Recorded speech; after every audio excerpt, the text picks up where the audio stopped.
नमस्कार और Dhammapada YouTube channel के इस विशेष गहन चर्चा में आप सभी का स्वागत है।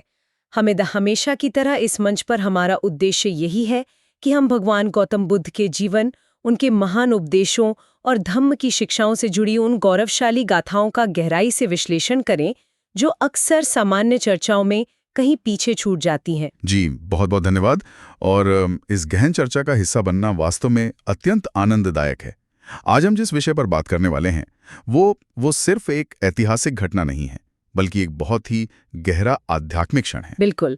तो दर्शकों को बता दूं कि आज की हमारी चर्चा का मुख्य विषय है नरों में सिंह, यानी नरसिंह कौन थे।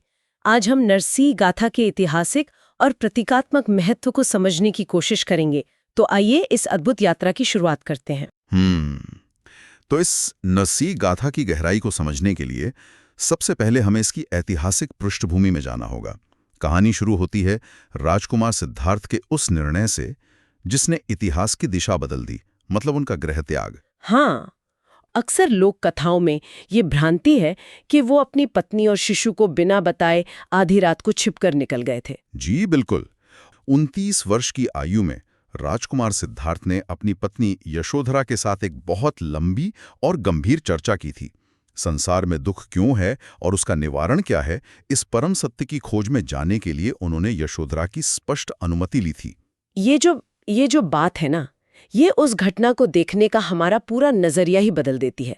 मतलब गृह त्याग कोई पलायन नहीं था, बल्कि एक सचेत निर्णय था, जिसमें यशोधरा की भी मौन लेकिन मजबूत भागीदारी थी। एकदम सही कहा आपने। और उसी अनुमति के बाद उन्होंने महल का त्याग किया। फिर 35 वर्ष की उम्र में बोधि वृक्ष के नीचे उन्हें बुद्धत्व प्राप्त हुआ। और यहीं से कहानी उस बिंदु पर आती है जहां आज की चर्चा केंद्रित है। हाँ, पूर्ण ज्ञान प्राप्त करने के ठीक 7 साल बाद फाल्गुनी पूर्णिमा का वो पवित्र दिन था जब भगवान बुद्ध वापस कपिलवस्तु पधारे। श्रोतों में इस दृश्य का जो वर्णन है वो सच में रोंगटे खड़े कर देने वाला है। जरा उस दृश्य की कल्पना कीजिए। कपिलवस्तु का वही राजमहल जहां से वो कभी राजा बनने वाले थे। एक ऊंचे झरोके से बालक राहुल अपनी माता यशोधरा के साथ बाहर देख रहा है, और नीचे सड़क पर भिक्षु संघ चला आ रहा है। उस संघ के बिल्कुल आगे एक अत्यंत कांतिमय और शांत श्रमण चल रहे हैं। तब बालक राहुल उत्सुकता से पूछता है कि क्या यही मेरे पिता हैं? जी। और तब माता यशोधरा जिस तरह से उनका परिचय देती हैं, वही शब्द नरसिंह गाथा कहलाते हैं। ध्यान देने वाली बात यह है कि वो परिचय सिर्फ एक पिता के रूप में नहीं देती, बल्कि एक पूर्णतः जागृत महामानव के रूप में देती हैं। वे उन्हें नरसिंह कहकर संबोधित करती हैं। नरसिंह यानी नरों में सिंह। तो यहाँ एक दार्शनिक सवाल उठता है कि बुद्ध को सिंह की उपाधि ही क्यों दी गई? अगर हम एक सिंह की मूल प्रकृति को देखें तो वो विशाल जंगल में बिना किसी डर के अकेला विचरण करता है। ठीक वैसे ही भगवान बुद्ध ने अज्ञानता और अंधकार के इस सांसारिक जंगल में ज्ञान और करुणा के मार्ग पर निडर होकर अकेले कदम बढ़ाया था। बहुत ही सुंदर रूपक है ये। और जहाँ तक मैंने स्रोतों में पढ़ा है, यह गाथा बुद्ध के 32 महापुरुष लक्षणों का भी वर्णन करती है ना? हाँ बिल्कुल। प्राचीन मान्यता थी कि एक पूर्ण जागृत बुद्ध के शरीर पर 32 विशेष शुभ लक्षण होते हैं। यशोधरा इन्हीं का काव्यात्मक वर्णन कर रही थी। ये बहुत दिलचस्प है कि भौतिक लक्षणों को आध्यात्मिक अर्थ कैसे दिया गया। चलिए अब चर्चा के मुख्य भाग पर आते हैं और माता यशोधरा द्वारा गाई गई इन 9 गाथाओं का विश्लेषण करते हैं। हमारे पास मूल पाली गाथाएं मौजूद हैं। तो पहली गाथा में यशोधरा कहती हैं, चक्रवरम कित रक्त सुपादो लक्षण मंडित आयत पन्ही चामर छत्त विभूषित पादो इस ही तुम पिता नरसिंह हो। इस पहली गाथा में यशोधरा बताती हैं कि जिनके चरण लाल रंग के हैं और चक्र से अलंकृत हैं, जिनकी एड़ी लंबी और शुभ है और जिनके चरणों पर चमर और छत्र अंकित हैं, वही नरों में सिंह तुम्हारे पिता हैं। यहाँ चमर और छत्र तो प्राचीन काल में सत्ता और संप्रभुता के प्रतीक होते थे। एकदम सही। यशोधरा राहुल को बता रही हैं कि जो नीचे नंगे पैर चल रहा है वो कोई साधारण सन्यासी नहीं, बल्कि धम्म का सम्राट है। उनकी आध्यात्मिक संप्रभुता पूरे विश्व पर है। मतलब दुनिया की भूमि पर नहीं बल्कि चेतना पर राज करने वाले सम्राट। इसके बाद दूसरी गाथा आती है। सख्य कुमार वरो सुखमालो लक्षण चित्तिक पुण्य शरीरो लोक हिताय गतो नरवीरो ऐस ही तुम पिता नरसी हो। इसमें वो कह रही हैं कि जो शाक्यों में श्रेष्ठ और अत्यंत सुकुमार हैं, जिनका शरीर सुंदर लक्षणों से भरा है, और सबसे बड़ी बात जिन्होंने लोक कल्याण के लिए घर छोड़ा है। यहाँ यशोधरा के नजरिए की विशालता दिखती है। वो शूरवीरता और लोक मंगल को एक साथ जोड़ रही हैं। हाँ, वो बता रहे हैं कि तुम्हारे पिता ने किसी स्वार्थ या कायरता से महल नहीं छोड़ा, बल्कि मानवता के हित के लिए इतना बड़ा बलिदान दिया है। और इससे ये भी साफ होता है कि यशोधरा के मन में कोई कड़वाहट नहीं है, बल्कि गहरा सम्मान है। चलिए तीसरी गाथा देखते हैं। पुण्य ससंक निभो मुखवन्नो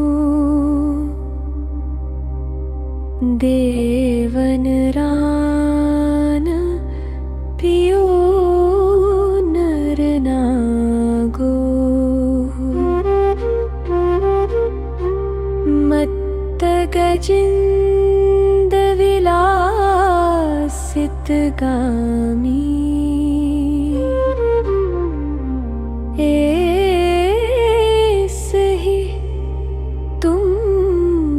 पिता नरसी हो। इसमें वो कहती हैं कि जिनका मुख पूर्ण चंद्रमा के समान प्रकाशित है, जो देवताओं और मनुष्यों दोनों के प्रिय हैं, और जिनकी चाल एक मस्त हाथी यानी गजेंद्र के समान है। चंद्रमा का रूपक तो उस परम शांति को दर्शाता होगा जो बुद्ध के चेहरे पर थी। बिल्कुल। और गजेंद्र जैसी चाल का मतलब सिर्फ शारीरिक चाल नहीं है। जैसे एक विशाल हाथी जंगल के शोर से विचलित नहीं होता, वैसे ही ये उस स्थिर चेतना का प्रतीक है जो संसारिक निंदा या प्रशंसा से पूरी तरह मुक्त हो चुकी है। बहुत शक्तिशाली रूपक है। अब चौथी गाथा की ओर बढ़ते हैं, जो मुझे लगता है पूरे बौद्ध दर्शन का सार है। हत्ति असंभव कुलीनो देव मनुष्य नमसित पादो हत्ति असंभव कुलीनो देव मनुष्य नमसित पादो शील समाधिपति हित चित्तो सही तुम पिता नरसी हो। ऐतिहासिक दृष्टि से ये बहुत महत्वपूर्ण है। वो बताती हैं कि जो उच्च क्षत्रिय कुल में जन्मे हैं, जिनके चरणों की देव और मनुष्य वंदना करते हैं, जिनका चित्त शील समाधि में पूरी तरह स्थिर है, ये सबसे अहम है। हाँ, शील समाधि मतलब चर्चा अब सिर्फ शारीरिक लक्षणों से हटकर बुद्ध की आंतरिक अवस्था पर आ गई है। जी, शील यानी पवित्र नैतिक आचरण और समाधि यानी मन की अचल एकाग्रता। असली महानता इसी अखंड अवस्था में है जो उन्होंने तपस्या से अर्जित की है। इसके बिना तो ध्यान की गहराई संभव ही नहीं है। इसके बाद पांचवी गाथा में चेहरे की बारीकियों का बहुत सूक्ष्म वर्णन है। आयत युक्त सुसंठित नासु गोपखुमो अभिनील सुनितो इंद्रधनु अभिनील भमुको ऐसे ही तुम पिता नरसी हो। यहाँ एक सहयात्री की वो सूक्ष्म दृष्टि दिखती है। वो बताती हैं, चौड़ी और सुडौल नासिका, बछड़े के समान कोमल बरौनियां, गहरे नीले नेत्र और इंद्रधनुष जैसी भौहें। ये वर्णन इतना जीवंत है कि सुनते ही बुद्ध की करुणामयी छवि मस्तिष्क में उभर आती है। छठी गाथा में मजबूत गठन की बात है। वसुपट सुसंठित गीवो सिंहनूमिगराज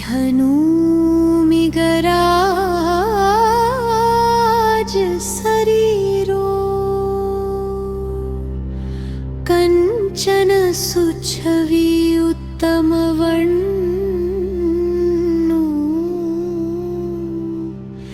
ऐसे ही तुम पिता नरसी हो।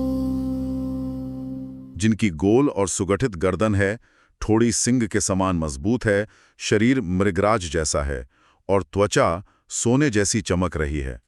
ये सोने जैसी चमक यानी कंचनसु छवि का क्या अर्थ है? स्रोतों के अनुसार ये सिर्फ त्वचा का रंग नहीं है, बल्कि वो दिव्य आभा है जो पूर्ण ज्ञान की प्राप्ति के बाद शरीर से प्रवाहित होती है। ये आंतरिक प्रकाश है। अद्भुत। और 7वीं गाथा में उनकी वाणी का जिक्र आता है।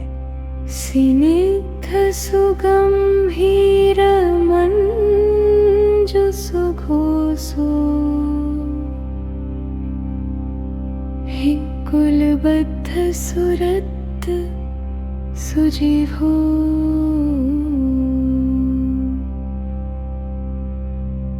वीसति वीसति सेत सुदंतो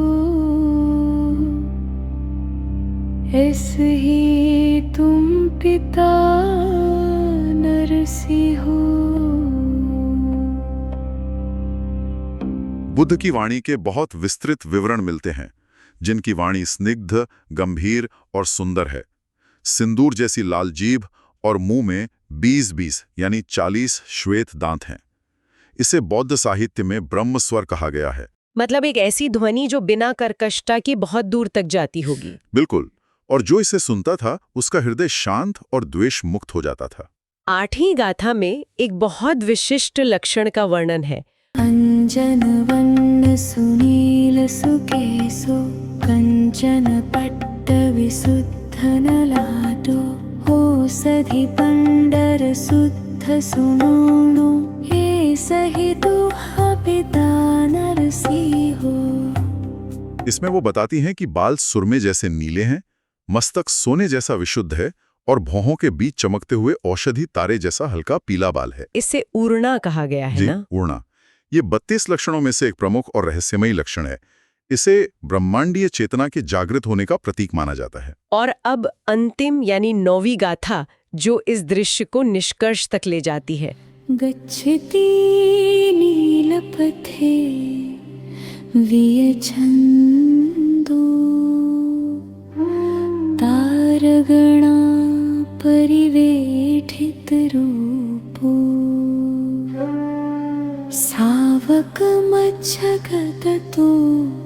समणिन्दो ऐसे ही तुम पिता नरसी हो।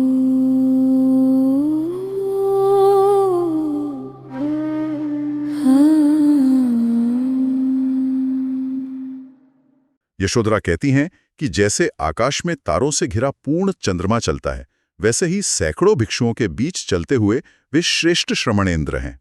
चंद्रमा यहाँ प्रकाश का प्रतीक है और तारे भिक्षु संघ के। और अंत में वो पूरे गर्व से कहती हैं, ऐसे ही तुम माँ पिता नरसी हो, वही नरों में सिंह तुम्हारे पिता हैं। जी, एक माता केवल पारिवारिक विरासत नहीं सौंप रही, बल्कि जागरूक चेतना का दर्शन करा रही है। सच में ये बहुत भावपूर्ण है। चलिए अब गाथाओं से थोड़ा आगे बढ़कर नरसिंह शब्द के ऐतिहासिक सफर पर बात करते हैं। अगर हम ऐतिहासिक दस्तावेजों को देखें तो बुद्ध के 100 नामों में नरसिंह प्रमुख हैं और उनके उपदेशों को सिंहनाद कहा जाता था। सिंहनाद मतलब सिंह की दहाड़। हाँ, क्योंकि उनका सत्य अज्ञानता के जंगल में एक दहाड़ की तरह गूंजता था, जो सारी भ्रांतियों को तोड़ देता था। ये प्रतीक इतना शक्तिशाली हो गया कि सम्राट अशोक ने सारनाथ में सिंह स्तंभ बनवाया, जो आज हमारा राष्ट्रीय चिन्ह है। और स्रोतों में ये भी है कि इसका प्रभाव भारत के बाहर भी गया। बिल्कुल। श्रीलंका का नाम सिंघर देश पड़ा। शासकों ने अपनी गद्दी को सिंहासन कहना शुरू किया और अपने नाम के आगे सिंह उपनाम लगाने की जो परंपरा है वो भी इसी नरसिंह के प्रतीक से जुड़ी है। ऐतिहासिक रूप से नरसिंह शब्द का प्रयोग हमेशा एक श्रेष्ठ मानव यानी बुद्ध के लिए किया जाता था, जो चेतना के स्तर पर पूर्ण जागृत थे। लेकिन स्रोत दावा करते हैं कि सदियों बाद दूसरी मान्यताओं ने इस ऐतिहासिक घटना को विकृत कर दिया। हाँ, स्रोतों का तर्क यही है कि इसी नरसिंह को बाद के आख्यानों में आधा मनुष्य और आधा सिंह वाले नरसिंह अवतार के रूप में प्रचारित कर दिया गया। मतलब ये बुद्ध का नरसिंह होना एक पूरी तरह से अलंकारिक उपाधि थी। जी, ये उनके अदम्य साहस, करुणा और 32 लक्षणों को दर्शाती थी, न कि किसी वास्तविक शारीरिक परिवर्तन को। ये शोध सामग्रियों का एक मुख्य तर्क है कि कैसे ये ऐतिहासिक प्रतीक अन्य कथाओं में अवशोषित हो गया। ये जानकारी इसलिए अहम है क्योंकि ये इतिहास की उन परतों को समझने का मौका देती है जो समय के साथ धुंधली हो जाती हैं। हमारा काम बस निष्पक्ष रूप से इन्हें सामने रखना है। तो अगर हम इस पूरी चर्चा के निष्कर्ष की ओर बढ़ें तो नरसिंह गाथा का अंतिम संदेश क्या है? अगर संक्षेप में कहें तो ये सिर्फ एक स्त्री द्वारा पति की पहचान बताने का गीत नहीं है। ये एक पूर्ण जागृत महामानव के अद्वितीय गुणों का सर्वोच्च सम्मान है। ये सिद्ध करता है कि जब मनुष्य भीतर से शांत और जागृत होता है तो उसका बाहरी स्वरूप स्वतः ही उस दिव्यता को प्रतिबिंबित करता है। आधुनिक समय में भी ये बहुत प्रासंगिक है। आज जहां बाहरी दिखावे पर इतना जोर है, ये गाथा हमें सिखाती है कि जब सच्चा ज्ञान यानी समाधि और पवित्र आचरण यानी शील एक साथ मिलते हैं तो व्यक्तित्व में कैसा अद्भुत तेज आता है। बिल्कुल, ऐसा व्यक्ति पूरे समाज के लिए प्रेरणा बन जाता है। और इस चर्चा को विराम देने से पहले एक गहरा विचार मैं श्रोताओं के लिए छोड़ना चाहूंगा। जी बताइए। इतिहास के पन्नों में अक्सर ये सवाल अनकहा रह जाता है कि क्या किसी महान चेतना को स्थापित होने के लिए एक ऐसी दृष्टि की आवश्यकता होती है जो उसे पहचान सके। सोचिए कितने महान पुरुष रहे होंगे जिन्हें भुला दिया गया क्योंकि उनके आसपास यशोधरा जैसी कोई परिपक्व दृष्टि नहीं थी। वो दृष्टि जिसने कोई लौकिक शिकायत नहीं की बल्कि परम चेतना को पहचाना। सही कहा। क्या किसी नरसिंह को दुनिया के सामने नरसिंह बनने के लिए एक यशोधरा के त्याग और उसकी विशाल स्वीकार्यता की आवश्यकता होती है? ये एक ऐसा सवाल है जो इतिहास से पूछा जाना चाहिए। ये सचमुच एक झकझोर देने वाला विचार है। क्या महानता स्वयं में पूर्ण है या उसे पहचानने वाली दृष्टि उसे अमर बनाती है? इसी सुंदर और दार्शनिक विचार के साथ हम आज की इस गहन चर्चा का समापन करते हैं। आशा है इस चर्चा ने दर्शकों को भगवान बुद्ध, धम्म और संघ के महान संदेशों के बारे में गहराई से अध्ययन करने के लिए प्रेरित किया होगा। धन्यवाद। नमो बुद्धाय। नमो बुद्धाय।